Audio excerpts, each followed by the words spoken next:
दिव्यांश नाश्ता बनाकर कमरे में अवनी के पास आया और बोला, जल्दी से नाश्ता कर लो और स्कूल के लिए तैयार हो जाओ। अवनी ने घुटनों से अपना सिर उठाया और कहा, मैं स्कूल नहीं जा रही हूँ। दिव्यांश ने हैरानी से पूछा, क्या हुआ अवनी? स्कूल क्यों नहीं जाना चाहती? क्या किसी ने तुम्हें कुछ कहा है? नहीं, किसी ने कुछ नहीं कहा। मुझे बस थोड़ा अजीब सा लग रहा है। पता नहीं क्या हो रहा है मुझे। मैं कहीं नहीं जाऊंगी। आज मैं घर पर ही रहूंगी। अवनी ने बेचैनी से जवाब दिया। उसका चेहरा उदास था। अवनी, मुझे परेशान मत करो। साफ साफ बताओ, तुम्हें क्या तकलीफ है? कहीं दर्द हो रहा है क्या? दिव्यांश ने पूछा। हाँ, मेरे पेट में दर्द हो रहा है और कुछ अलग सा महसूस हो रहा है। ठीक है, पहले जल्दी से नाश्ता करो, फिर मैं तुम्हें पेन किलर दे देता हूँ। जब अवनी बिस्तर से उठकर वॉशरूम गई तो दिव्यांश ने बिस्तर पर खून के लाल धब्बे देखे। वो फौरन समझ गया कि अवनी को क्या हुआ है। जब अवनी फ्रेश होकर लौटी तो दिव्यांश ने उसे प्यार से समझाया, तुम्हें पीरियड शुरू हो गए हैं। ये हर लड़की को होते हैं। तुम्हें सैनिटरी पैड इस्तेमाल करने चाहिए। उसकी बात सुनकर अवनी ने शर्मिंदगी से सिर झुका लिया। धूल उड़ाती हुई चार गाड़ियां अचानक एक झटके में गांव की पंचायत के सूखे मैदान में आकर रुकी। पूरा गांव हैरान था। वे सब गांव के अहम फैसले का इंतजार कर रहे थे, जिसने पिछले हफ्ते पूरे इलाके में डर पैदा कर दिया था। जयप्रताप ठाकुर के दूसरे नंबर के बेटे अर्णव ठाकुर का मर्डर हो गया था और वो बदला लेने के लिए तैयार थे। गाड़ियों के दरवाजे खुले और जयप्रताप ठाकुर अपने दोनों बेटों के साथ गंभीरता से चलते हुए पास के पेड़ की छांव में रखी कुर्सियों पर बैठ गए। सारे लोग हैरानी से उन्हें देखने लगे। पंचायत के सबसे बुजुर्ग आदमी अपनी जगह से उठे। उनका तजुर्बा बहुत ज्यादा था। उन्होंने हाथ के इशारे से कार्रवाई शुरू करने का आदेश दिया। जयप्रताप ठाकुर तुरंत खड़े हो गए और सामने बैठे विरंजन चौधरी की तरफ गुस्से भरी नजरों से देखा। तुम्हारे बेटे ने मेरे बेटे को जान से मार दिया है। अब अपने बेटे को हमारे सामने लाओ। हम तो खून का बदला खून से ही लेंगे। ये सुनकर विरंजन चौधरी कांप उठे। उन्होंने अफसोस से सिर हिलाकर इनकार कर दिया और अपनी लंबी मूंछों पर हाथ फेरते हुए आगे बढ़े और जयप्रताप ठाकुर की आंखों में आंखें डालकर देखा। मेरे बेटे ने मर्डर नहीं किया है। जयप्रताप ठाकुर ने गुस्से में आगे बढ़कर उनका कॉलर पकड़ लिया।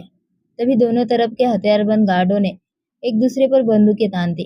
तभी पंचायत के बुजुर्ग अपनी जगह से खड़े हुए और उन दोनों के बीच आकर मामला शांत करवाया। ये पंचायत इसलिए नहीं बुलाई गई है कि आप लोग अपनी दुश्मनी को इस तरह सबके सामने दिखाए। ये सुनते ही दोनों एक दूसरे से अलग हुए और वापस अपनी कुर्सियों पर बैठ गए। विरंजन चौधरी, पंचायत के अनुसार सारे सबूत तुम्हारे बेटे के खिलाफ जा रहे हैं। हमारे पास दो चश्मदीद गवाह भी है और उनकी गवाही के मुताबिक तुम्हारा बेटा ही कातिल है। विरंजन चौधरी ने खाली नजरों से अपने बगल में बैठे अपने 20 साल के बेटे को देखा, जो जयप्रताप ठाकुर के दूसरे बेटे अर्णव ठाकुर का जिगरी दोस्त था। वे दोनों अक्सर एक साथ शिकार पर जाया करते थे, मगर वापस लौटते समय ना जाने क्या हुआ कि विरंजन चौधरी का बेटा अनय चौधरी तो सुरक्षित घर आ गया, लेकिन जयप्रताप ठाकुर का बेटा वापस नहीं आ सका। उसकी लाश तक नहीं मिली थी। फिर खोजी कुत्ते की मदद से लाश ढूंढकर बरामद की गई और जब ब्लड सैंपल लेबोरेटरी के लिए भेजे गए तो ये बात साबित हो गई कि विरंजन चौधरी के बेटे ने ही उसे मारकर दफना दिया था। ऐसा कैसे हो सकता है? तुम दोनों तो दोस्त थे ना? तुम बताओ बेटा, वो तुम्हारा दोस्त था ना? तुम उसे नहीं मार सकते। ये किसी की साजिश है। विरंजन चौधरी चिल्लाए तो उनके बगल में खड़ा उनका 20 साल का बेटा अनय चौधरी ने अपनी नजरें झुका ली। मुझसे गलती से हो गया था। मैं मारना नहीं चाहता था, लेकिन ये हो गया और ये बात सच है। ये सुनते ही सबको गहरा सदमा लगा। जयप्रताप ठाकुर ने तुरंत अपनी बंदूक उठाई और विरंजन चौधरी के बेटे अनय चौधरी पर निशाना साधा। खबरदार, मेरे बेटे को जरा भी नुकसान नहीं पहुंचना चाहिए। उसने मान लिया है ना कि उससे गलती हुई है। विरंजन चौधरी का बस नहीं चल रहा था कि वे जयप्रताप ठाकुर को वहां से हटा दे। खून का बदला खून है और हत्या का बदला हत्या ही होता है। मैं कुछ गलत नहीं कर रहा हूँ। अब तो सब कुछ तुम्हारे सामने है। उसके बावजूद तुम अपने बेटे को बचा रहे हो। जयप्रताप ठाकुर की आंखों में जबरदस्त गुस्सा था। उनके दाएं और बाएं बैठे उनके दोनों बेटे भी उनका साथ देते हुए सिर हिला रहे थे और विरंजन चौधरी को खौफनाक नजरों से घूर रहे थे। यह फैसला आज ही होना चाहिए। हमें खून का बदला खून से ही चाहिए। हम इसके अलावा और कुछ नहीं मानेंगे। जयप्रताप ठाकुर के बड़े बेटे रुद्राक्ष ठाकुर ने भी अपने बाप का समर्थन किया। वे गांव की आधी जमीन के मालिक थे और बाकी आधी जमीन विरंजन चौधरी के पास थी। ये दोनों परिवार पहले एक दूसरे के साथ बहुत प्यार और दोस्ती से रहते थे और उनमें कोई दुश्मनी नहीं थी। लेकिन आज वो एक दूसरे से उलझे हुए थे, एक दूसरे पर खून का इल्जाम लगाते हुए आमने सामने खड़े थे। खून के प्यासे लग रहे थे। जयप्रताप ठाकुर, यह फैसला पंचायत को करने दीजिए। और पंचायत ने सभी सबूतों को ध्यान में रखते हुए और विरंजन चौधरी के बेटे के बयान को देखते हुए यह फैसला किया है कि विरंजन चौधरी की बेटी को अपने भाई को बचाने के लिए जुर्माने के तौर पर उसकी शादी जयप्रताप ठाकुर के बेटे से करा दी जाएगी और दुश्मनी खत्म करने के लिए उस लड़की की शादी करवा रहे थे। ये सुनकर जयप्रताप ठाकुर के होठों पर मुस्कुराहट फैल गई थी और विरंजन चौधरी की हालत तो ऐसी हो गई थी जैसे उसके वजूद में जान ही न बची हो। सबकी नजरें अपने भाई के पास खड़ी उस 8 साल की बच्ची पर पड़ी, जो इस मुश्किल समय में अपने भाई का हाथ पकड़े हुए उसे हिम्मत दे रही थी। उसे खुद नहीं पता था कि उसे बलि का बकरा बनाया जाने वाला है। नहीं, ये नहीं हो सकता। वो सिर्फ 8 साल की है। उसकी शादी कैसे हो सकती है? विरंजन चौधरी चिल्लाया। ये सुनकर पंचायत के बुजुर्गों ने एक दूसरे की तरफ देखा। तो ठीक है, फिर अपने बेटे या बेटी दोनों में से किसी एक को चुन लो। बेटे को बचाना चाहते हो तो बेटी को कुर्बान करो, और अगर बेटी को बचाना चाहते हो तो बदले में बेटे को मर जाने दो। ये सुनकर विरंजन चौधरी का पूरा वजूद कांपने लगा। वो वही जमीन पर बैठ गए। जयप्रताप ठाकुर यही चाहते थे कि वो अपनी आंखों से उसकी हार देख सके, और वो इसमें सफल हो गए थे।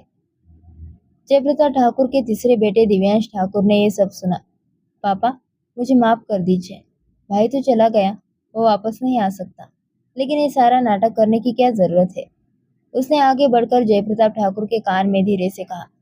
तो उन्होंने उसे ऐसी नजरों से देखा जो उसे जमीन में गाड़ने के लिए काफी थी। तुम्हारा तो खून ही ठंडा हो गया है, दिव्यांश ठाकुर। अगर तुम्हें जरा भी अपने भाई से हमदर्दी होती और प्यार होता तो तुम इस मामले को पंचायत में आने से पहले ही खत्म कर देते और विरंजन चौधरी के बेटे को मार देते। ये सुनकर दिव्यांश एकदम खामोश हो गया और सामने की तरफ देखने लगा। बताओ विरंजन चौधरी, क्या तुम्हें यह फैसला मंजूर है? पंचायत के सभी बुजुर्गों ने विरंजन चौधरी पर दबाव डालना शुरू कर दिया। विरंजन चौधरी ने हैरत से अपनी बेटी को देखा, जो नासमझी से उनकी बातें तो सुन रही थी पर समझने की कोशिश में बहुत परेशान दिख रही थी। भाई, ये सब क्या कह रहे हैं? अनय चौधरी ने अपनी मासूम छोटी बहन से ये सुना तो उसका दिल टूट सा गया, लेकिन उसने उम्मीद भरी नजरों से अपने पापा को देखा। पापा, आपका क्या फैसला है? तभी विरंजन चौधरी अपनी जगह से उठे, अपने हाथ झाड़े और आगे बढ़कर अपनी इकलौती बेटी के सिर पर प्यार से हाथ फेरा। जब तक बेटियां हैं तब तक तुम लोगों की जान बचती रहेगी। एक एक कर उन्होंने उस बच्ची का हाथ पकड़ा जिसका नाम अवनी था। पापा, मुझे कहाँ लेकर जा रहे हो? अवनी की बात सुनकर विरंजन चौधरी का दिल फट गया। बेटा, तुम्हें अब उन अंकल के साथ रहना है। ये बहुत अच्छे हैं, तुम्हें खुश रखेंगे। आखिरी बात कहते हुए विरंजन चौधरी की आवाज कांप गई और उन्होंने आगे बढ़कर अपनी बेटी का हाथ वहां खड़े बुजुर्ग के हाथ में दे दिया। जयप्रताप ठाकुर, क्या आपको अपने बेटे के मर्डर के बदले में विरंजन चौधरी की बेटी जुर्माने के तौर पर कबूल है? जयप्रताप ठाकुर ने अपने दोनों बेटों की तरफ देखा तो रुद्राक्ष ठाकुर ने हाँ में सिर हिलाया, लेकिन दिव्यांश ठाकुर अपनी जगह पर उछल पड़ा। पापा, ये जुल्म है। वो सिर्फ 8 साल की है, वो बच्ची है। अब भला उसकी शादी किससे करेंगे? किसी अनहोनी के डर से वो अपनी जगह पर खड़ा हो गया और दबे दबे गुस्से से अपने पापा से पूछने लगा। जब जयप्रताप ठाकुर की आंखें दिव्यांश ठाकुर की आंखों से मिली तो दिव्यांश ने तुरंत नजरें हटा ली। दिव्यांश को चुप कराने के लिए उनकी आंखें ही काफी थी। मुझे यह फैसला मंजूर है। जयप्रताप ठाकुर ने अपनी दाढ़ी खुजाते हुए सामने खड़े विरंजन चौधरी की तरफ देखा, जो दुख से झुक रहा था, लेकिन बेटे और बेटी में से बेटी को चुनकर बेटी की कुर्बानी के लिए तैयार हो गया था। पंडित को बुलाया जाए। जयप्रताप ठाकुर की आवाज सुनकर दिव्यांश ठाकुर के पैरों तले जमीन खिसक गई। पापा, पापा, ये क्या कर रहे हैं आप? वो बच्ची है, उसकी शादी कैसे हो सकती है? अभी वो शादी लायक। इससे पहले कि वो कुछ कहता, जयप्रताप ठाकुर की जगह रुद्राक्ष ठाकुर ने आगे बढ़कर उसे चुप रहने का इशारा किया। पापा का हुक्म तुम्हारे लिए सबसे ऊपर होना चाहिए। तुम उनके खिलाफ कैसे खड़े हो सकते हो? वो 18 से 20 साल का नौजवान दिव्यांश, जिसे गांव की पुरानी रस्मों से सख्त नफरत थी, वो अब उसी रस्म का हिस्सा बनने जा रहा था क्या? ये एक बहुत बड़ा सवाल था। गांव के लोगों ने नम आंखों से ये दर्दनाक नजारा देखा था। उस वक्त तो अवनी अपने साथ लाई हुई गुड़िया से खेलने में बिजी थी। उसे बिल्कुल अंदाजा नहीं था कि उसकी जिंदगी का इतना बड़ा फैसला लिया जा चुका है और उसकी जिंदगी एक पल में बदलने वाली है। विरंजन चौधरी, तुम अब जा सकते हो। विरंजन चौधरी की आंखों के आगे धुंधलापन छाने लगा। उन्होंने आखिरी बार अपनी जान से प्यारी बेटी अवनी की तरफ देखा और फिर तेजी से अपनी गाड़ी में बैठकर धूल उड़ाते हुए वहां से निकल गए। अवनी जो अपनी गुड़िया से खेलने में बिजी थी, जब उसने अपने पापा की गाड़ी को जाते देखा तो तुरंत कुर्सी से उठी और भागने लगी। तभी वहां खड़ी नौकरानी ने उसे दुपट्टे से खींचकर वापस रोका, जिससे वो जमीन पर गिर पड़ी। वो जोर जोर से रोने लगी और उसका घुटना छिल गया था। दिव्यांश ठाकुर फौरन आगे बढ़ा, उसे कंधों से पकड़ा और कुर्सी पर बिठाया। उसने उसके कपड़े झाड़े और सिर से फिसलते दुपट्टे को ठीक से उसके सिर पर रखा। रोते नहीं है गुड़िया, तुम्हारे पापा भी वापस आ जाएंगे। ये झूठ बोलते हुए दिव्यांश को अच्छी तरह पता था कि वो बच्ची बहल जाएगी, क्योंकि वो तो छोटी बच्ची थी जो बहलाने से मान जाती है। जयप्रताप ठाकुर ने यह नजारा देखा और मुस्कुरा दिए। शादी की रस्में शुरू की जाए। फिर उन्होंने इशारे से अपने बेटे दिव्यांश ठाकुर को अपने पास बुलाया। तुम्हारी शादी इस 8 साल की बच्ची से करा रहा हूँ। ये खबर नहीं थी बल्कि एक बम था जिसने दिव्यांश ठाकुर को हिलाकर रख दिया था। पापा, ये आप क्या कर रहे हैं? मैं 20 साल का हूँ और वो 8 साल की है। हम दोनों में कितना बड़ा फर्क है। भगवान के लिए ऐसा मत करिए। वो छोटी बच्ची है, वो कहाँ इन जिम्मेदारियों को संभाल पाएगी। उसे तो ये भी नहीं पता कि उसकी पूरी दुनिया ही बदल गई है। दिव्यांश ठाकुर को ना जाने क्यों उस 8 साल की बच्ची पर बहुत दया आ रही थी और गांव की रस्मों से वो इसलिए नफरत करता था। बस मैंने फैसला कर लिया है। अब मैं इस बच्ची को वापस भेजकर विरंजन चौधरी को ये मैसेज नहीं देना चाहता कि मैं कमजोर हूँ। समझे तुम? अगर तुमने इससे शादी नहीं की तो मैं तुम्हारा वीजा फाड़ दूंगा और तुम्हारा पासपोर्ट जला दूंगा। दिव्यांश ने खाली नजरों से उन्हें देखा। अब मेरे सपनों की कीमत के बदले में मुझसे शादी करवाना चाहते?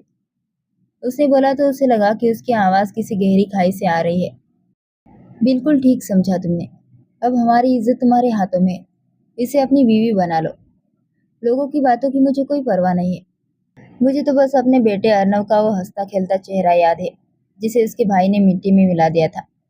दिव्यांश अचानक चुप हो गया और फिर जयप्रताप ठाकुर के इशारे पर चलता हुआ पंडित जी के सामने बैठा था। वो 8 साल की बच्ची अवनी अभी भी अपने हाथ में पकड़ी कपड़े की गुड़िया से खेल रही थी। अंकल, पापा कब आएंगे? उसने पूछा तो उसका दिल जैसे किसी ने मुट्ठी में लेकर मसल दिया। मेरी बात सुनो गुड़िया। वो उसके पास आया। वो अंकल तुमसे जो भी पूछे तुम्हें हाँ में जवाब देना है। ये कहते हुए उसके होठ कई बार कांपे और कई बार उसका दिल धड़का था। ठीक है, वो मुस्कुराते हुए पंडित जी की तरफ देखने लगी। कुछ ही देर में शादी की रस्में पूरी हो गई और फिर वहां से उठकर वो तालियां बजाते हुए गोल गोल घूमने लगी। दिव्यांश ने अपनी आंखें बंद कर ली। उसकी जिंदगी बदल गई थी और वो इस बात से बेखबर थी। दिव्यांश ने समाज के सामने उसे अपनी बीवी मान लिया था। फिर वो एक झटके में वहां से उठा और गाड़ी की तरफ आया। उसने पीछे मुड़कर देखना भी जरूरी नहीं समझा और तेजी से गाड़ी भगा कर ले गया।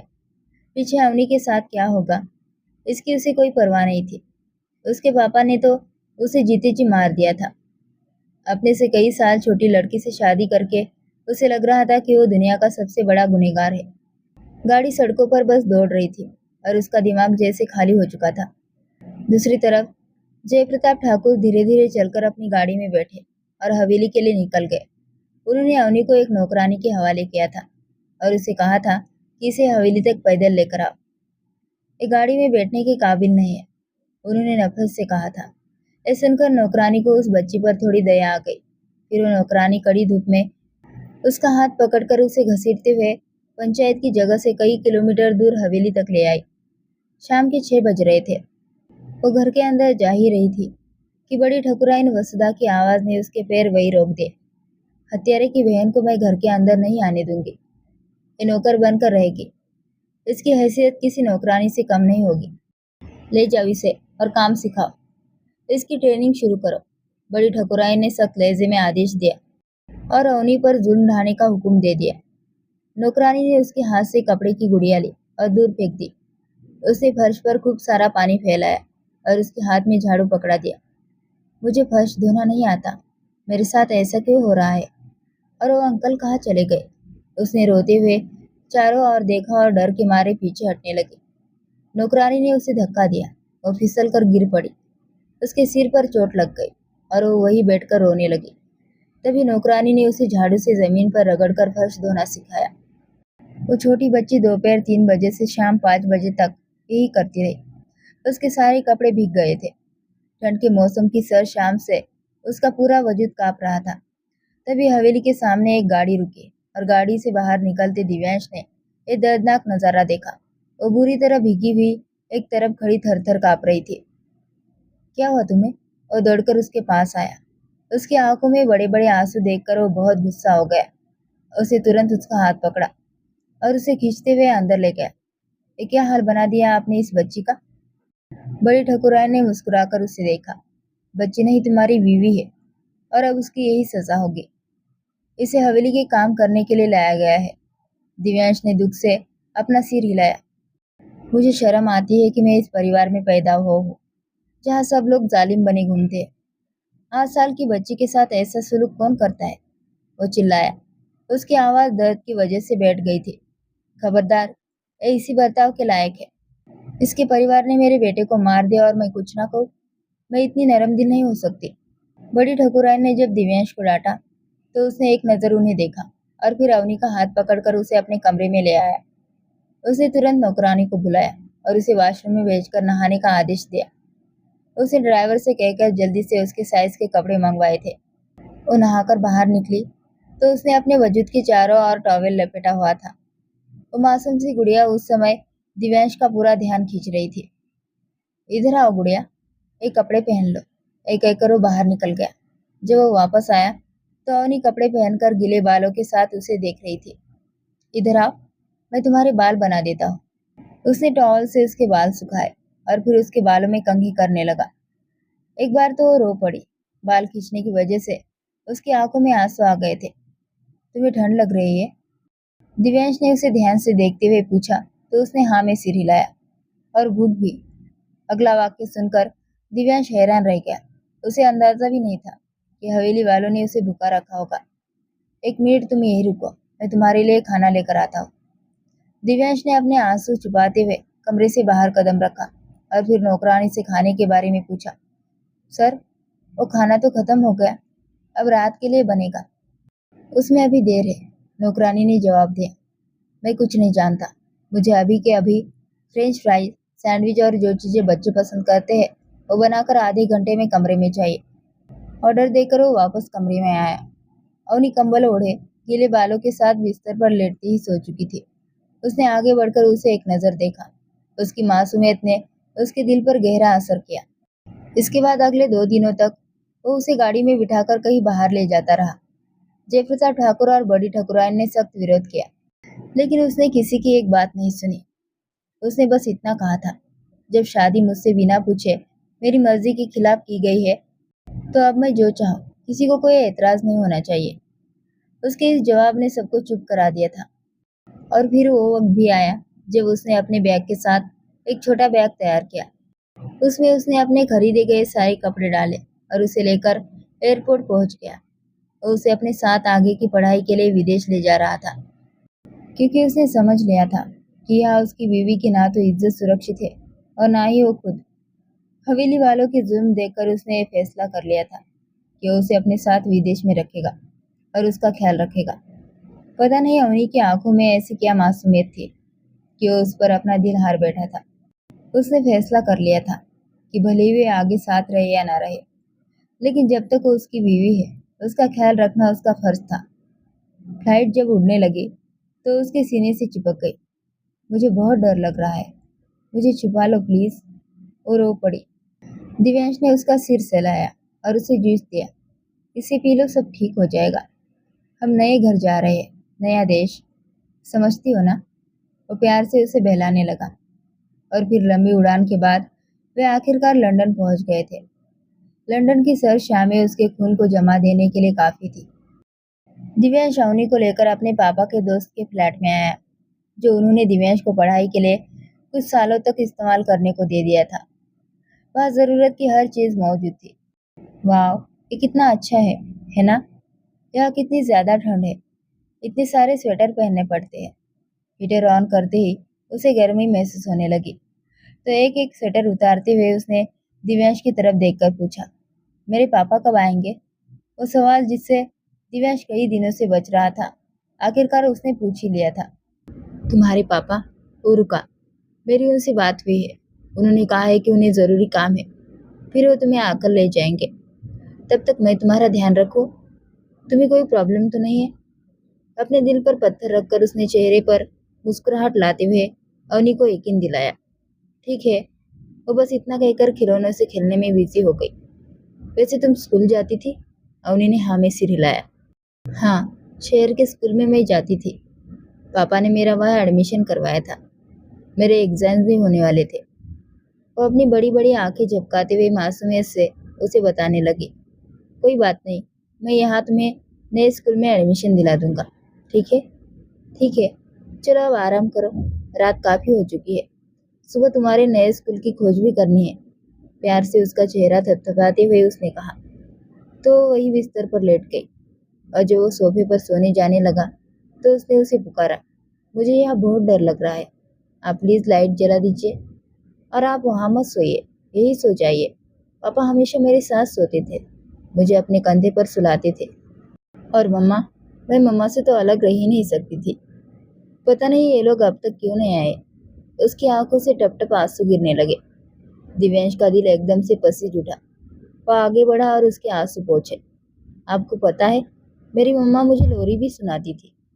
ये सुनकर दिव्यांश हंस पड़ा। अच्छा, पर मुझे तो कोई लोरी नहीं आती। उसने मासूमियत से कंधे उचकाए। कोई बात नहीं, आप बस मेरे सिर को कहकर थपथपाना, मुझे अपने आप नींद आ जाएगी। वह 8 साल की बच्ची उसे जिंदगी के कैसे कैसे पाठ सिखा रही थी। वह बस उसे देखता ही रह गया। थोड़ी देर में उसने किसी पोयम को लोरी की तरह सुनाकर उसे सुला दिया और फिर उठकर चुपचाप सोफे पर लेट गया। जिंदगी उसे एक ऐसा इम्तिहान दे रही थी। भगवान ने एक ऐसी लड़की की जिम्मेदारी उस पर डाल दी थी जिसे उन दोनों के रिश्ते के बारे में कुछ भी नहीं पता था। अगली सुबह वो उसे प्यार से उठाने लगा। प्रिंसेस, उठ जाओ, तुम्हारे स्कूल के एडमिशन के लिए जाना है। देखो, मैंने तुम्हारे लिए नाश्ते में डोनट्स बनाए हैं। वो जो सुबह जल्दी उठकर पास की बेकरी से डोनट ले आया था, उसे खुश करने के लिए झूठ बोल रहा था।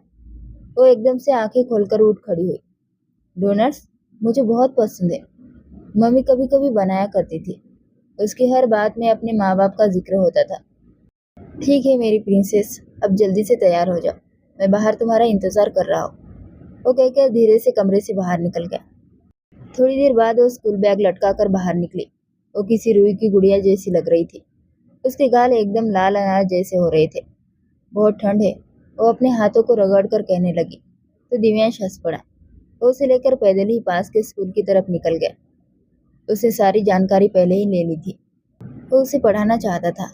उसकी आंखों में जो सपने थे वो उन्हें पूरा करना चाहता था और उसकी ज़िंदगी बर्बाद नहीं करना चाहता था।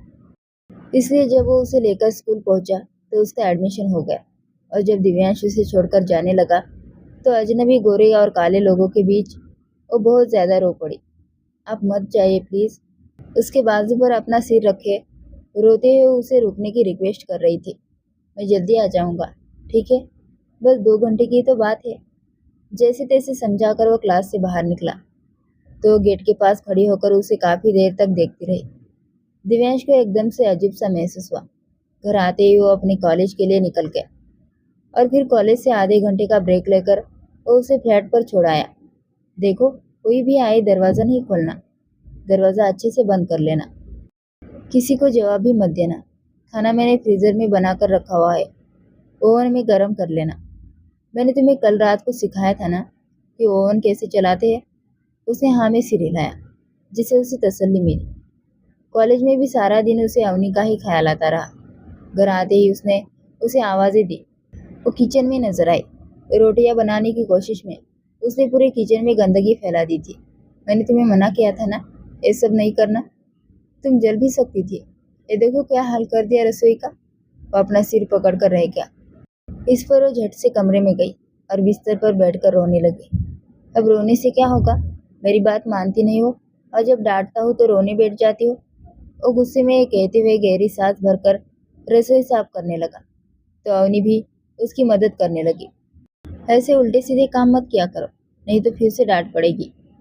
रसोई साफ करने के बाद वो मुंह फुलाकर बेड पर बैठी थी। तब दिव्यांश ने उसकी छोटी सी नाक दबाकर उसे छेड़ा। आप बहुत गंदे हैं, बहुत गंदे। ये सुनकर दिव्यांश हंस पड़ा और उन दोनों की जिंदगी इसी तरह कटने लगी। अवनी को स्कूल जाते हुए काफी महीने हो चुके थे और जितने महीने उन्होंने साथ गुजारे थे उसमें एक रात भी दिव्यांश ने उसे अपनी बीवी के रूप में नहीं देखा था, ना उसे देखना चाहता था। वो छोटी थी, बहुत छोटी थी, और वो उसे कैसे अपनी बीवी मान लेता। बस एक रिश्ते का फर्ज था जिसे वो निभा रहा था। दिन गुजरते गए, अब वो बड़ी हो रही थी। उसमें हो रहे जिस्मानी बदलाव दिव्यांश ठाकुर के ध्यान का पॉइंट थे। उसने इंटरनेट पर लड़कियों में होने वाले शारीरिक बदलाव के बारे में लेख पढ़ रखे थे और फिर एक दिन वो स्कूल ना जाने की जिद करने लगी। क्या हो गया है तुम्हें? इतनी अच्छी बच्ची थी और अब तुम इतना चिड़चिड़ापन दिखा रही हो। अब वो 12 साल की होने वाली थी और इन पूरे सालों में दिव्यांश उसके नजदीक तक नहीं गया था। वो खुद अपनी कॉलेज की पढ़ाई पूरी करने के बाद नौकरी कर रहा था और हवेली पलट कर नहीं गया। मुझे नहीं पता मुझे क्या हो रहा है, मुझे बस घर पर ही रहना है, मुझे कहीं नहीं जाना। वो घुटनों में सिर दिए सिसक सिसक कर रो रही थी। तो दिव्यांश ने उसके बालों को सहलाया। ठीक है, क्या हुआ है? तुम ऐसा क्यों कर रही हो? किसी ने कुछ कहा है तुमसे? उसने हर सवाल का जवाब ना में दिया। ये देखकर दिव्यांश का सब्र जवाब दे गया। तो फिर क्या हुआ है? और झट से कंबल हटाकर मुंह फुलाकर वहां से उठी। बिस्तर पर लगे धब्बों को देखकर दिव्यांश को तुरंत समझ आ गया कि उसके साथ क्या हुआ है। उसके शारीरिक बदलाव ये बात चिक चिक कर कह रहे थे। वो जवानी में कदम रख चुकी थी। दिव्यांश ने गहरी सांस ली और उसे अपने पास बुलाया। उसने उसे अच्छे से समझाया, ये तुम्हारे लिए बहुत जरूरी है और तुम्हें डरना नहीं है। ये हर लड़की की जिंदगी का एक इम्पोर्टेंट हिस्सा है। वो मुस्कुराया तो अवनी भी मुस्कुरा दी। दिव्यांश ने उसे ढेर सारी चॉकलेट्स दी, जिन्हें पाकर वो बहुत ज्यादा खुश हो गई। आप बहुत अच्छे हैं, बहुत बहुत अच्छे। वो उसके पास बैठकर एक के बाद एक चॉकलेट खोलकर ना सिर्फ खुद खा रही थी, बल्कि दिव्यांश को भी खिला रही थी। तुम खुश हो ना? इस एक सवाल ने दिव्यांश को अपने दिल में अपनी अहमियत का एहसास करा दिया था। मैं बहुत खुश हूँ। पता है, आप मेरे सबसे प्यारे भाई हैं। स्कूल में सब मुझसे पूछते हैं कि ये कौन है। मैंने उन्हें कह दिया कि मेरे बड़े भाई हैं। सभी बच्चे तारीफ करते हैं। आप मुझे रोज छोड़ने जाते हैं, मुझे नए नए कपड़े दिलाते हैं और स्कूल में सबसे अच्छी चीज़ मेरे पास ही होती है।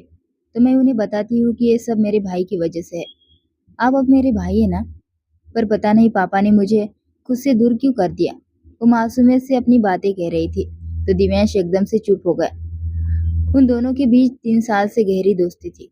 वे एक दूसरे के दोस्त बनकर रह रहे थे। दिव्यांश ने एक छोटी बच्ची की तरह उसका पूरा ख्याल रखा था और अब जब असली रिश्ता पूछने का समय आया तो दिव्यांश सोच में पड़ गया कि वो उसे क्या जवाब दे। क्या उसे ये बताए कि उसकी बीवी है जो जुर्माने में उसे मिली थी और उसके बाप और भाई ने अपनी जान बचाने के लिए उसे सौंप दिया था, या फिर ये कहे कि उसकी किस्मत ही खराब थी। वो पूरी तरह उलझ गया था। क्या हुआ? आप क्या सोच रहे हैं? आप मुझे बताइए ना, मैं आपको क्या कहूँ? मैंने आपको भाई तो कह दिया, लेकिन मुझे नहीं लगता कि आप मेरे भाई हैं। आप मेरे कौन लगते हैं? आप बता क्यों नहीं रहे? उसने दिव्यांश का हाथ अपने हाथ में थाम रखा था और प्यार भरे लहजे में पूछ रही थी। मैं बताऊँ कौन हूँ? वो एकदम से चौंक गया और उसके बालों को सहलाया। प्यार से उसका चेहरा अपने हाथों में लिया। मैं तुम्हारा सुपर हीरो हूँ और सुपर हीरो सब कुछ कर सकता है। अपनी छोटी प्रिंसेस के लिए वो सारी खुशियाँ खरीद सकता है, उसका ख्याल रख सकता है, उसे अपनी जिंदगी में जगह दे सकता है। बात समझ आई तुम्हें? अवनी ने खुश होकर तालियां बजाई। बहुत अच्छे, आप बहुत अच्छे हैं मेरे सुपर हीरो। उसने बची हुई चॉकलेट्स को ड्रॉवर में रखा और लॉक लगा दिया। इसे खाइएगा नहीं, मैं कल खाऊंगी, अभी मन भर गया। दिव्यांश हंस पड़ा। वो कितनी भोली और मासूम थी ये उसे आज अच्छी तरह महसूस हो रहा था। 2 दिन बाद उसका रिजल्ट था और उसका नतीजा बेहतरीन रहा। ऐसा इसलिए हुआ क्योंकि दिव्यांश ने दिन रात का फर्क किए बिना उसे पढ़ाया था। कभी वो नींद से परेशान हो जाती तो कभी वो थक जाती, लेकिन दिव्यांश ने डटकर उसे पढ़ाया और उसे टॉप करवाया। उस दिन जब उसने अपना रिजल्ट लिया तो उसकी आंखों में बेहिसाब आंसू थे। एक सपना था जो पूरा हो गया था। उसके स्कूल का सेशन खत्म हो रहा था और बहुत खुश थी। दिव्यांश ने पहली बार उसे पार्टी दी। और उसे एक बहुत अच्छे रेस्टोरेंट में लेकर आया और उसे बिठाकर ऑर्डर देने गया। तभी एक गोरा लड़का उसकी खूबसूरती देखकर उसे गंदे इशारे कर रहा था और घबराकर रोने लगी और उसे जोर से आवाज देने लगी, सुपर हीरो, सुपर हीरो। ये सुनकर वहां मौजूद सभी लोग हंसने लगे। तभी दिव्यांश वहां आया और उसे रोते देखकर एक पल के लिए वही खड़ा रह गया। क्या हुआ? किसी ने कुछ कहा है तुम्हें? उसके आंसू पोंछते हुए उसने अवनी की उंगली के इशारे की तरफ देखा तो वहां वो गोरा लड़का खड़ा उसे बहुत गंदे इशारे कर रहा था। तेरी तो। दिव्यांश का गुस्सा बेकाबू हो गया।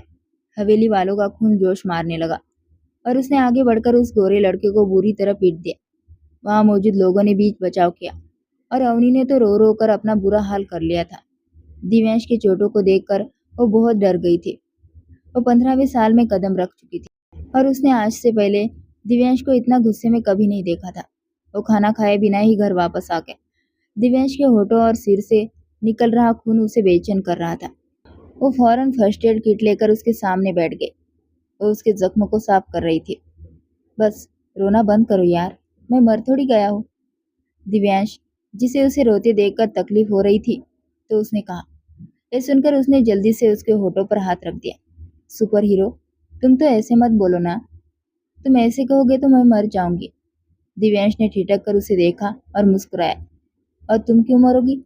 वो हैरानी से सीने पर हाथ बांधकर उसे देखने लगा। क्योंकि तुम्हारे बिना मेरा कोई नहीं है। तुम नहीं तो मेरी जिंदगी नहीं। दिव्यांश को महसूस हो रहा था कि वो अब बड़ी हो रही है और साथ ही ज्यादा इमोशनल भी। ये लो दूध पी लो। वो उसके लिए हल्दी वाला दूध लेकर आई थी। हल्दी वाला दूध? ये तुम्हें कहाँ से याद आ गया? वो वहीं बैठकर उसे गौर से देखने लगी। मुझे थोड़ा थोड़ा याद है, मैं जब कभी गिर जाती थी तो मम्मी मुझे यही हल्दी वाला दूध पिला देती थी और कहती थी कि तुम्हारा जख्म जल्दी ठीक हो जाएगा, इसलिए मैंने आज तुम्हें दे दिया। वो मुस्कुराई तो दिव्यांश भी मुस्कुराया। और आगे से कभी मेरे लिए किसी से ऐसे मत लड़ना। क्यों? क्यों ना लड़ू? आखिर तुम मेरी। सच उसके मुंह से निकलने ही वाला था, लेकिन वो अनायास से रुक गया। आखिर तुम मेरी प्रिंसेस हो और मेरी प्रिंसेस को कोई नुकसान पहुंचाए, ये मुझसे बिल्कुल भी बर्दाश्त नहीं होता। आसानी से अपनी बात कहते ही वो खुद भी हैरान रह गया। और तब उसे पता चला कि उसके साथ इतने साल बच्चों की तरह गुजारते हुए वो उससे गहरा प्यार करने लगा था। अगली सुबह उसकी आँख खुली तो मौसम काफी बदला हुआ था। वो आंखें मसलकर किचन में आया तो उसे दिखाई नहीं दी। वो अब इस काबिल हो गई थी कि उन दोनों का नाश्ता बना लिया करती थी। उसे ढूंढते हुए वो बालकनी में आया, लेकिन ये देखकर हैरान रह गया कि वो बिल्डिंग के नीचे खड़ी होकर गोल गोल घूमकर बारिश का मजा ले रही थी। ये देखकर उसने अपना सिर पकड़ लिया और फौरन नीचे उतरकर उसका हाथ पकड़ लिया। उस वक्त एक गर्म लहर ने उसके अंदर एक नई तपिश भर दी। क्या कर रही हो तुम यहाँ पर? चलो अंदर आओ। आओ, भीग जाओगी तुम। वो उसे लेकर अंदर आया। देखो, मैंने कहा था ना तुम बीमार पड़ जाओगी। तुम अपना ख्याल नहीं रखती। तुम कपड़े चेंज करो। उसके भीगे कपड़ों से बड़ी मुश्किल से नजरें हटाते हुए उसने कहा और अपना चेहरा फेर लिया। वो कपड़े बदलकर बाहर निकली, लेकिन तब तक उसका काम हो चुका था। छींकों पर छींके मारकर वो बेहाल हो गई थी। तुम्हें मना किया था ना, ये सब मत किया करो। इसके बावजूद भी तुम। वो उसे डांटने लगा तो अवनी मुस्कुरा रही थी। बहुत ढीठ हो गई हो तुम। हाँ, उसने मुस्कुराकर उसके गाल थपथपाए और फिर उसे हाथ में दवाई पकड़ा दी थी। अब इसे खाओ वरना कल कॉलेज में एडमिशन के लिए बहुत मुश्किल हो जाएगा। और बहुत होशियार थी, इसलिए जल्दी जल्दी पढ़ाई पूरी करने के बाद अब कॉलेज में एडमिशन की बारी आई। वो पिछले कई सालों से यहाँ रह रहे थे और इस दौरान उसे एक बार भी दिव्यांश ठाकुर ने छूने की कोशिश तक नहीं की थी। लेकिन अब उसका दिल जैसे मचलने लगा था। उसकी खूबसूरत जवानी उसे पिघलाने लगी। लेकिन इससे पहले उसे विश्वास में लेना था। वो उसकी बीवी थी, उसका उसके साथ कानूनी रिश्ता था। लेकिन उसे ज़हनी तौर पर अवनी को पहले तैयार करना था, ताकि उसे ये सब कुछ अजीब ना लगे। लेकिन कुदरत को कुछ और ही मंजूर था। अवनी के सिर में दर्द होने लगा। तभी दिव्यांश का फोन बजने लगा। दिव्यांश, दिव्यांश। उसने बहुत बार उसे आवाज दी, लेकिन शायद वो किचन में बहुत बिजी था। उसने सिर दर्द के साथ कॉल उठाया। दूसरी तरफ कोई औरत थी। कौन हो तुम? वही हो ना अवनी, विरंजन चौधरी की बेटी। दिव्यांश ने तुम्हें अपने साथ रखा हुआ है। उसे शर्म नहीं आती? जुर्माने में आई लड़की को अपने साथ घुमा रहा है। तुम्हारी हैसियत तो किसी नौकरानी से भी कम है। दिव्यांश को फोन दो। मैं उसे कहूंगी कि वो वापस आए और मैं उसकी दूसरी शादी करवाऊंगी। अपनी माँ से इतना नाराज ना रहे। फ़ोन दे उसको। वो ज़ोर-ज़ोर से चिल्लाने लगी, तो अवनी का दिल जैसे किसी ने मुट्ठी में लेकर मसल दिया था। दिव्यांश, सुपर हीरो, वो हौकलाने लगी। शब्द बड़ी मुश्किल से उसके होठों से निकल रहे थे। दिव्यांश उसे यूं रोते देखकर दौड़कर उसके पास आया और उसके हाथ से फ़ोन लेकर उसने कान से लगाया। मम्मी, आपने अवनी से क्या कहा है? वो बहुत रो रही थी। तभी उसकी माँ ने उसके सिर पर धमाका किया। मैंने उससे कहा है कि मैं तुम्हारी दूसरी शादी करवाऊंगी। दिव्यांश के हाथ से फ़ोन छूटकर गिर गया। कमरे में सूप के जलने की खुशबू फैल गई। वो लड़खड़ाते कदमों से किचन में गया और गैस बंद किया। जो बात वो उसे खुद बताना चाहता था, वो उसकी माँ ने उसे इस कदर बुरे लफ्जों में बताई थी कि शायद अब अवनी कभी उसके ऊपर और अपने रिश्ते पर भरोसा ही नहीं कर सके। वो क्या कह रही है? पहली बार अवनी ने उससे बदतमीजी की थी। कुछ भी तो नहीं, तुम छोड़ो ना। दवाई खाई तुमने? दिव्यांश ने मुस्कुराहट चेहरे पर सजाकर बड़ी मुश्किल से उससे पूछा, तो उसने उसका कॉलर अपने हाथों में पकड़ लिया। बताते क्यों नहीं आप? कौन है आप? मैं कौन हूँ? हम यहाँ क्या कर रहे हैं? और आप मुझे पापा के पास क्यों नहीं ले जाते? क्या रिश्ता है हम दोनों के बीच? वो जोर जोर से चिल्लाकर उससे पूछने लगी, तो दिव्यांश ने एक नजर उसे देखा था। मैं तुम्हें बताने ही वाला था अवनी। अवनी ने फौरन से उसकी बात काट दी। क्या बताने वाले थे? और क्या बताएंगे आप मुझे? कौन है आप?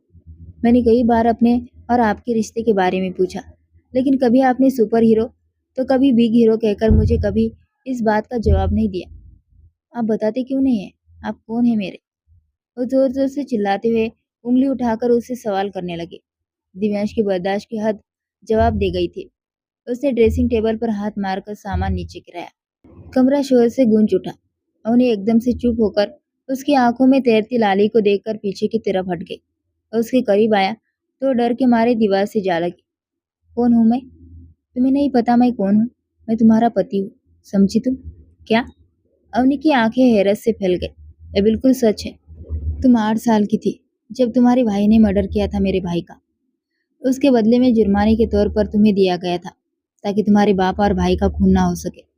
हवेली वालों ने तुम पर जुल्म ढाने की कोशिश की, तो मैंने तुम पर तरस खाकर तुम्हें तुम्हारा हक दिलाने के लिए, तुम्हें उनसे दूर ले जाने के लिए तुम्हें यहाँ ले आया। यहाँ स्कूल में पढ़ाया लिखाया, तुम्हारा हर तरह से ख्याल रखा, बिल्कुल बच्चों की तरह। जैसे एक माँ अपने बच्चे का रखती है, बिल्कुल वैसे। उसकी आंखों से बहुत सारे आंसू बहने लगे। जब तुम बीमार होती हो तो मेरी जान पर बनाती है। तुम्हारा दुखी रहना मेरी आत्मा को चोट पहुंचाता है। मैंने हर मौके पर तुम्हारा ध्यान रखा कि तुम्हारी हंसी तुम्हारी होठों से कभी दूर ना जाए, कोई दुख कभी तुम्हारे पास ना आए। मैंने तुम्हें बिल्कुल शीशे की तरह संभाल कर रखा। मुझे मालूम था कि अगर तुम गिरोगी तो टूट जाओगी। मैंने हर समय तुम्हें टूटने से बचाया और अपनी ख्वाहिशों को रोक कर रखा। तुम सिर्फ 8 साल की थी। मैं तुमसे पति पत्नी का रिश्ता कैसे बना सकता था? मैं 20 साल का पूरा जवान था। तुमसे दूर कैसे रहता? लेकिन मैंने ये सब कुछ किया तुम्हारी खातिर। और की सिसकियां तेज हो गई। वो जवानी की दहलीज पर कदम रख चुकी थी और आज उसे पता चला कि उसका सुपर हीरो जिसे वो बचपन से देखती आई है कोई और नहीं बल्कि उसका अपना पति था। अगर तुम्हें ये रिश्ता पसंद नहीं है और तुम्हें लगता है कि तुम किसी और के साथ बेहतर जिंदगी बिताना चाहती हो तो मैं तुम्हें डिवोर्स दे। वो झटके से सीधी हुई और तुरंत दौड़कर उसके पास आकर उसके मुंह पर हाथ रख दिया। भगवान की कसम दिव्यांश, ऐसा मत कहिए। वो वही जमीन पर बैठकर फूट फूट कर रो पड़ी। मैंने हमेशा आपसे प्यार किया है। सुपर हीरो के रूप में आप मेरे रक्षक हैं। आपने मुझे इस बुरी रस्म से बचाया, मुझे नौकरानी बनने से बचाया। आपने मुझे समझदारी दी, शिक्षा दी, मेरा ख्याल रखा, बिल्कुल एक माँ की तरह। मैं इतनी एहसान फरामोश नहीं हूँ। मैं पहले दिन से आपसे प्यार करती हूँ, लेकिन इस प्यार को मैंने अपने दिल में छिपाए रखा। कहीं आपको बुरा ना लग जाए, आप गलत ना समझ ले, आप मुझसे दूर ना चले जाएं। लेकिन आपने मुझसे सच क्यों छुपाया? उसने रोते हुए पूछा। दिव्यांश भी उसके साथ जमीन पर बैठ गया और अब उसका हाथ पकड़कर धीरे से पूछ रहा था। दोनों की आंखें बरस रही थी, क्योंकि मैं इस रिश्ते को हम दोनों के बीच साफ साफ बताकर तुम्हें और खुद को इम्तिहान में नहीं डालना चाहता था। कई बार मेरा दिल धड़का, कई बार मेरा दिल चाहा कि मैं तुमसे अपना हक लूं, लेकिन नहीं, मैंने खुद को रोका। क्या मैंने कुछ गलत किया तुम्हारे बड़े होने का इंतजार करके? क्या मैंने कोई गलती कर दी? उसने बेबसी से पूछा। वह तड़प कर सीधी हुई और अगले ही पल उसके गले लगकर उसके सीने से चिपक गई। मैं आपको छोड़कर कहीं नहीं जाऊंगी, कभी नहीं जाऊंगी। आप मेरे सुपर हीरो हैं, आप मेरे सब कुछ हैं, आप मेरे पति हैं। और आखिरी बात कहते हुए उसकी जुबान अटक गई। दिव्यांश रोते रोते हंस पड़ा। शुक्र है, बच्चों की तरह पालने के बाद तुमने मुझे पापा कहने के बजाय हस्बैंड तो माना, वो शरारत से बोला। ये सुनकर अवनी खुलकर हंस पड़ी। दिव्यांश ने उसके चेहरे पर बिखरे बालों को हटाया और उसे अपने पास खींचा। उसने उसकी आंखों में देखा। मैं तुमसे बहुत प्यार करता हूँ, वो गहरे जज्बात के साथ बोला। अवनी ने सिर झुका दिया। और मैं हमेशा आपकी शुक्रगुजार रहूंगी। आपने हमारे गांव की गंदी परंपराओं को मेरी जिंदगी से दूर किया और मुझे नई जिंदगी दी। अगर मैं पूरी जिंदगी आपके पाँव धोकर भी पी लूं, तो भी मैं कभी आपकी बराबरी नहीं कर सकती। मैं कभी आपका एहसान नहीं चुका सकती। वो रो रही थी, हंस रही थी और दिव्यांश के दिल में अपनी जगह बना रही थी। दिव्यांश ने उसे कसकर गले लगा लिया। उसके दोनों गालों को चूमकर उसे भरोसा दिलाया कि वो उसे बहुत प्यार करता है और उसे अपनी जिंदगी में हमेशा रखना चाहता है। हम हवेली जाएंगे। हम अपना रिश्ता उनके सामने मंजूर करवाएंगे और देखना, वो तुम्हें अपनी बहू मान लेंगे। दिव्यांश ने प्यार से अवनी का सिर अपने सीने से लगाकर कहा। इसके बाद अवनी भी खुश हो गई और पूरे एक हफ्ते बाद वे दोनों वापस लौट आए। हवेली पहुंचने से पहले दिव्यांश ने अपनी माँ को फोन किया और कहा, मैं अपनी बीवी के साथ वापस आ रहा हूँ। अगर आप लोग हमारे रिश्ते को कबूल करते हैं तो। अगर आपको जुर्माने के तौर पर आई लड़की मेरी बीवी के रूप में स्वीकार नहीं है, तो मैं पूरी जिंदगी उसके साथ यही गुजार दूंगा, लेकिन हवेली वापस नहीं आऊंगा। फैसला आपका है। अगर आप अपने बेटे को खुश और अपने पास देखना चाहती है, तो मैं अपनी बीवी के साथ हवेली वापस आ जाता हूँ। मैं अवनी से बहुत प्यार करता हूँ और उसे किसी भी कीमत पर नहीं छोड़ूंगा और ना ही उसे हवेली की नौकरानी बनने दूंगा। जो हुआ उसमें ना कल उसकी गलती थी और ना ही आज उसकी कोई गलती है। इसलिए अगर आप चाहते हैं कि मैं वापस आऊँ, तो आपको उसे मेरी बीवी के रूप में स्वीकार करना होगा। नहीं तो मैं अवनी के साथ पूरी जिंदगी यही गुजारूंगा। दिव्यांश ने सख्त आवाज में अपनी माँ से कहा। उसके शब्दों की सख्ती से बड़ी ठकुराइन समझ गई कि वो जो कह रहा है उस पर अमल करेगा। बेटे की बात सुनकर वो तड़प उठी। उन्होंने कहा, मैं सबको मना लूंगी, बस मेरे बेटे तुम वापस आ जाओ। तुम्हें यहाँ से गए 10 साल हो गए।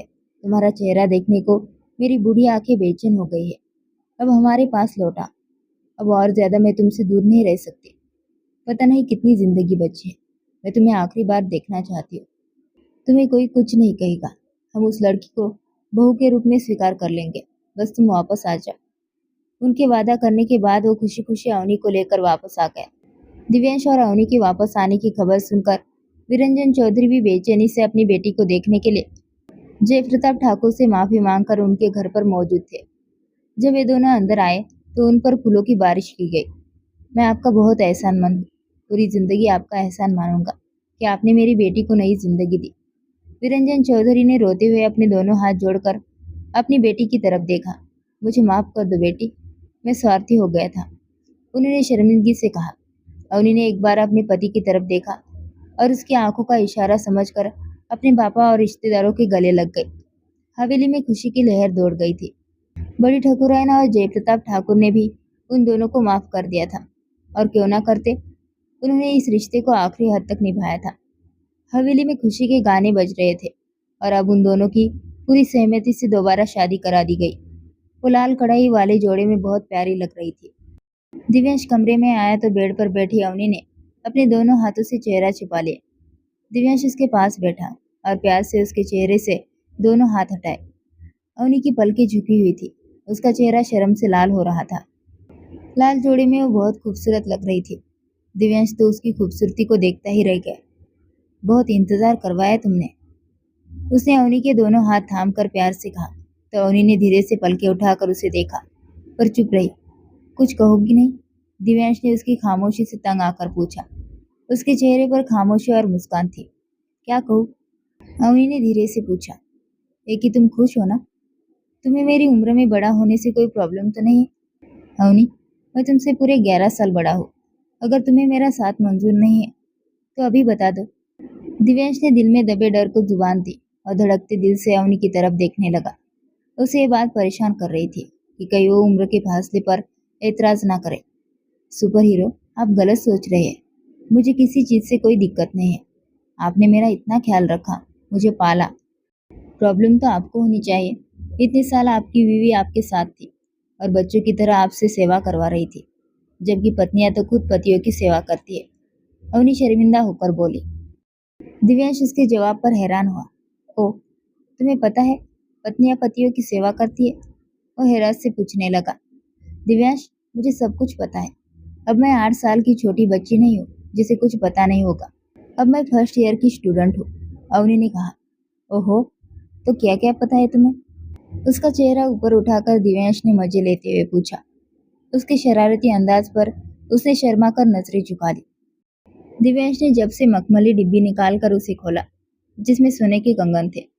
उसने कंगन निकालकर अवनी के दोनों हाथों में पहनाए, फिर उसके हाथों को चूमा तो अवनी शर्म से लाल होकर हल्के से कांपने लगी।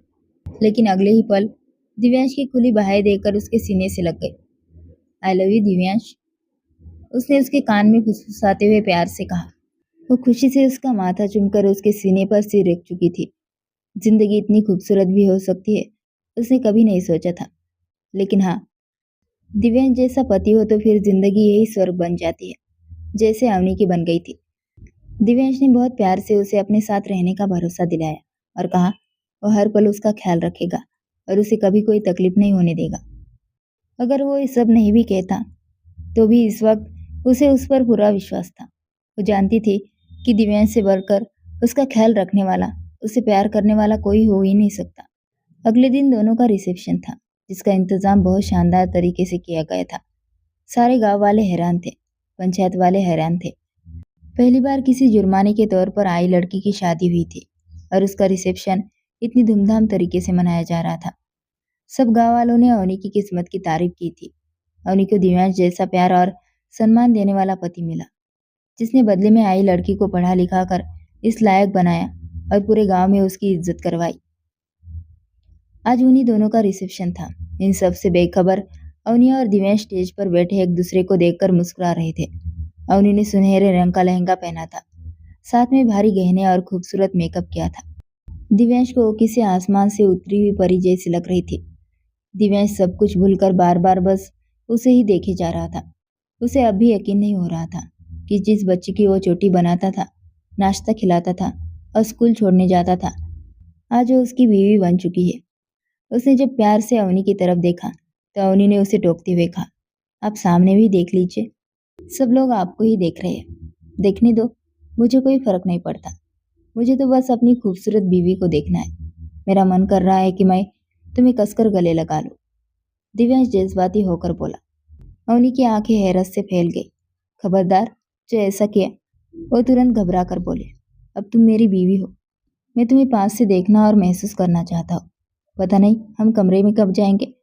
कम से कम एक बार तुम्हें गले तो लगा लो। तुम्हारी तारीफ तो कर दूं। तुम कितनी खूबसूरत लग रहे हो। दिव्यांश, आप पागल हो गए हैं। सब लोग हमें देख रहे हैं। और देखिए, माँ तो गुस्से से मुझे घूर रही है। मेरी कोई गलती नहीं है। आप मुझे देख रहे हैं, पर उनको आपकी गलती नहीं दिख रही। वो मुझे घूर रही है, जैसे ये सब कसूर मेरा ही हो। माँ को छोड़ो। इस वक्त तुम्हें अपने पति की फिक्र करनी चाहिए। तुम्हें दूसरों की फिक्र है। इस वक्त मुझे क्या चाहिए, ये समझो। तुम ऐसा करो, अपने सिर पर हाथ रखकर थोड़ा दर्द वाला चेहरा बनाओ, ताकि मैं सबसे कहूँ कि तुम्हारी तबीयत खराब हो रही है और सिर में तेज दर्द है। फिर मैं तुम्हें कमरे में ले जाऊंगा। उसने तुरंत एक बहाना सोचा और बताया, क्या हो गया दिव्यांश, आप पागल हो गए? मेरे सिर में कोई दर्द नहीं हो रहा है। खबरदार, अगर आपने किसी से कुछ भी झूठ कहा तो। अवनी, जब तुम छोटी थी तब ठीक थी, मेरी बात मानती थी। अब तो तुम मेरी बात ही काटने लगी हो। दिव्यांश थोड़ा चिढ़कर बोला तो अवनी हंसने लगी। उसे हंसते देख वो भी मुस्कुरा दिया। बस थोड़ी देर की बात है, सामने देखिए, और मैं पूरी जिंदगी आपके साथ ही रहूंगी, कहीं नहीं जा रही आपको छोड़कर। अवनी ने हंसते हुए उससे कहा, मैं तुम्हें कहीं जाने भी नहीं दूंगा। सोचना भी मत कि मैं तुम्हें एक दिन के लिए भी खुद से दूर करूंगा। दिव्यांश ने उसका हाथ कसकर पकड़ लिया। सब देख रहे हैं, मेरा हाथ तो छोड़िए। अवनी शर्मिंदगी से बोली। अरे क्या हो गया, हाथ ही तो पकड़ा है, अब इस पर भी रोक लगाओगी क्या?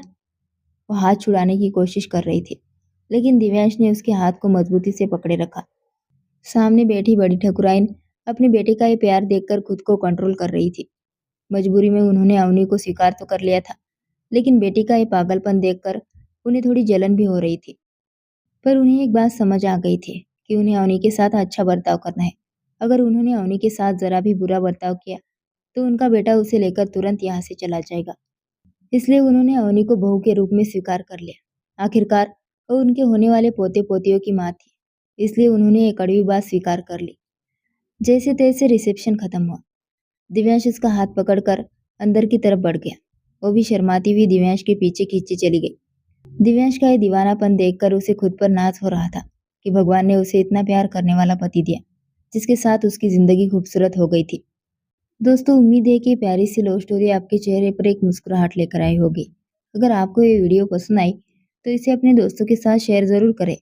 नई कहानियों के सफर से जुड़े रहने के लिए चैनल को सब्सक्राइब करें और बेल आइकन जरूर दबाएं। फिर मिलेंगे एक नई कहानी के साथ। शुक्रिया।